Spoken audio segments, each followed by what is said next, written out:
이부진 회장이 이찬원 사옥에 깜짝 방문했다.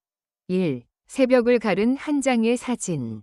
연예 재계가 동시에 흔들리다. 이른 아침, 아직 도심의 불빛이 완전히 꺼지지 않은 시간이었다. SNS와 온라인 커뮤니티를 중심으로 단 한 장의 사진이 번개처럼 퍼져나갔다. 사진 속에는 믿기 힘든 장면이 담겨 있었다. 검은 세단에서 내리는 이부진 회장, 그리고 그 앞에서 직접 문을 열어 맞이하는 이찬원. 장소는 호텔도 방송국도 아닌 바로 이찬원의 개인 사옥이었다. 합성 아니야? 설마 이부진 회장이 여기까지? 처음엔 모두가 의심했다. 그러나 불과 30분 만에 사진의 원본이 확인되었고 주차장 구조, 건물 외관, 경비 동선까지 일치한다는 분석이 이어지며 사건은 단순한 해프닝이 아닌 초대형 이슈로 급부상했다. 2. 철저히 감춰졌던 공간. 이찬원 사옥의 정체. 이찬원의 사옥은 그동안 업계에서도 베일에 쌓인 공간으로 불려왔다. 공식 주소는 알려져 있었지만 내부 구조나 용도는 철저히 비공개였다. 그러나 이번 방문을 계기로 처음으로 일부 내부가 관계자 증언을 통해 드러났다.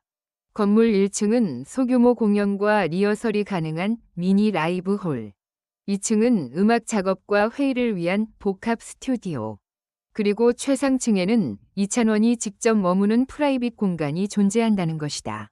특히 화제가 된 것은 최상층 거실. 대형 창을 통해 도심이 한눈에 내려다 보이고 벽 한쪽에는 이찬원이 직접 쓴 악보와 팬들의 손편지가 액자도 없이 자연스럽게 정리되어 있었다고 전해진다. 화려함보다는 숨결이 느껴지는 공간이었다. 현장을 목격한 한 관계자의 말이다. 3. 이부진 회장은 왜 직접 움직였나? 재계에서 이부진 회장은 직접 움직이지 않는 인물로 유명하다. 중요한 계약조차 실무진을 통해 진행되는 경우가 대부분이다.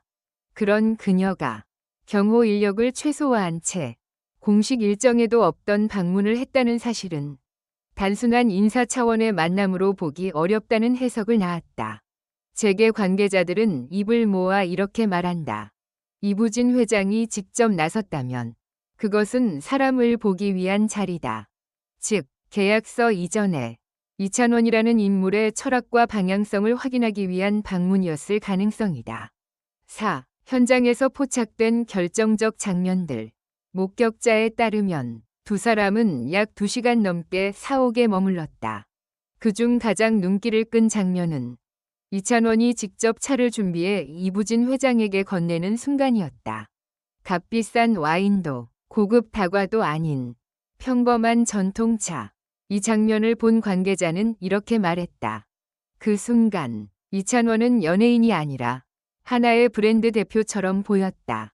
대화는 음악에서 시작해 청소년 문화, 한국 대중음악의 해외 진출, 그리고 지속 가능한 영향력으로 이어졌다고 한다. 5. 계약설, 투자설, 그리고 제3위 시나리오. 방문 직후 가장 뜨거운 키워드는 단연 계약 체결설이었다.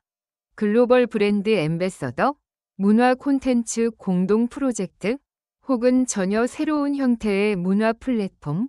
하지만 흥미로운 점은 어떤 실무진도 계약서를 들고 들어오는 장면이 포착되지 않았다는 것이다. 이에 따라 업계에서는 제3위 시나리오를 제기하기 시작했다. 이번 만남은 계약이 아니라 미래를 함께 설계할 수 있는지를 가늠하는 자리였을 가능성이 크다. 6. 이찬원의 반응, 그리고 의미심장한 한마디. 방문 다음 날, 이찬원은 공식 SNS에 짧지만 강렬한 글을 남겼다. 사람을 만나고 이야기를 나누는 하루였습니다. 앞으로 더 고민해보겠습니다. 단 한 줄. 그러나 이 문장은 수많은 해석을 낳았다. 고민이라는 단어, 그리고 앞으로라는 시간 표현. 이는 이미 어떤 제안이 오갔음을 암시하는 대목으로 읽혔다. 7. 팬들의 반응, 그리고 예상치 못한 반전. 팬들의 반응은 의외로 차분했다. 자랑스럽다. 이찬원의 선택을 존중한다. 는 응원이 이어졌다. 그러나 그날 밤 또 하나의 반전이 등장했다. 사옥 인근에서 포착된 두 번째 방문 차량. 이번엔 재계가 아닌 문화계 거물의 차량이었다. 이로 인해 이야기는 단숨에 새로운 국면으로 접어들었다. 8. 이 만남이 남긴 진짜 질문. 이부진 회장의 방문은 단순한 화제성 이벤트가 아니었다. 그것은 하나의 질문을 우리에게 던진다. 이찬원은 이제 가수를 넘어 어디까지 가려는가? 그리고 어쩌면 그 답은 이미 조용히 준비되고 있을지도 모른다. 9. 계약보다 더 큰 무언가. 이번 깜짝 방문은 계약 여부를 떠나 이찬원이 가진 가능성의 무게를 증명한 사건이었다. 재계의 정상에 있는 인물이 직접 시간을 내어 찾았다는 사실. 그 자체가 이미 하나의 선언이다. 앞으로 어떤 발표가 나오든 분명한 것은 하나다. 이찬원의 이름 앞에는 이제 가수라는 단어만으로는 부족해졌다. 그리고 이 이야기는 아직 끝나지 않았다.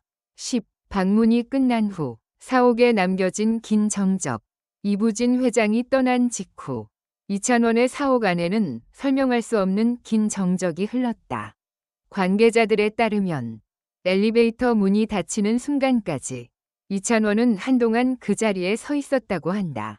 누군가 말을 걸어도 그는 고개를 끄덕일 뿐 아무 대답을 하지 않았다. 보통 스케줄 하나 끝나면 바로 다음 일정 준비에 들어가는데 그날은 달랐습니다. 사옥 내부 스태프의 증언이다. 그날 밤 사옥의 불은 평소보다 훨씬 늦게까지 꺼지지 않았다. 10일 공개되지 않은 30분 그리고 비공개 공간. 이날 만남 중 공식적으로 확인되지 않은 30분이 존재한다는 사실이 뒤늦게 드러났다. CCTV 기록상 이부진 회장과 이찬원은 사옥 최상층의 작은 서재 공간으로 이동했고 그 공간에서는 어떤 외부인도 출입하지 않았다고 한다. 그 방에는 무엇이 있었을까? 이찬원이 어린 시절부터 모아온 노트, 방송에서 공개되지 않은 미완성 곡의 가사, 그리고 아직 세상에 말하지 않은 계획. 관계자는 조심스럽게 이렇게 말했다. 그 방은 이찬원의 미래가 모여있는 곳입니다. 12. 이부진 회장이 던진 단 하나의 질문. 복수의 관계자 증언을 종합하면 그날 대화의 마지막에 이부진 회장은 단 하나의 질문만을 던졌다고 한다. 이찬원 씨는 10년 뒤 어떤 이름으로 불리고 싶습니까? 계약 조건도, 금액도, 광고 노출도 아닌 질문. 이 질문 앞에서 이찬원은 즉답하지 않았다고 한다. 그 대신 창밖을 한참 바라본 뒤 낮은 목소리로 이렇게 말했다는 증언이 전해졌다. 후회하지 않는 선택을 한 사람으로 남고 싶습니다. 13. 그날 밤 이찬원이 다시 꺼내본 오래된 USB. 이부진 회장이 떠난 뒤 이찬원은 서랍 깊숙이 넣어두었던 오래된 USB 하나를 꺼냈다고 한다. 그 안에는 방송 전, 데뷔 전, 그리고 아무도 몰랐던 좌절의 시기까지 그의 모든 기록이 담겨 있었다. 초기 자작곡, 무대에서 탈락한 날의 음성 메모, 그리고 포기하고 싶다고 적힌 텍스트 파일. 스테프는 말했다. 그는 그날 계약을 고민한 게 아니라 자신의 처음을 다시 마주하고 있었습니다. 14. 이부진 회장의 두 번째 메시지. 그리고 다음 날 밤 모두가 잠든 시각 이찬원의 휴대전화에 짧은 메시지 하나가 도착했다. 발신자는 이부진 회장. 내용은 단 한 문장이었다. 서두르지 않아도 괜찮습니다. 대신 스스로에게 솔직한 선택을 하시길 바랍니다. 이 메시지는 계약 성사도 결렬도 의미하지 않았다. 그러나 업계에서는 이 문장을 이렇게 해석했다. 이미 결정권은 이찬원에게 넘어갔다. 15. 재계 내부에서 퍼지기 시작한 소문. 이 만남 이후 재계 내부에서는 조용하지만 분명한 변화가 감지됐다. 문화 콘텐츠 관련 내부 회의 증가. 아티스트 중심 플랫폼이라는 키워드 등장. 기존 방식과 전혀 다른 협업 모델 검토. 한 재계 관계자는 단언했다. 이찬원이 선택하지 않더라도 이번 만남은 이미 판을 흔들었다.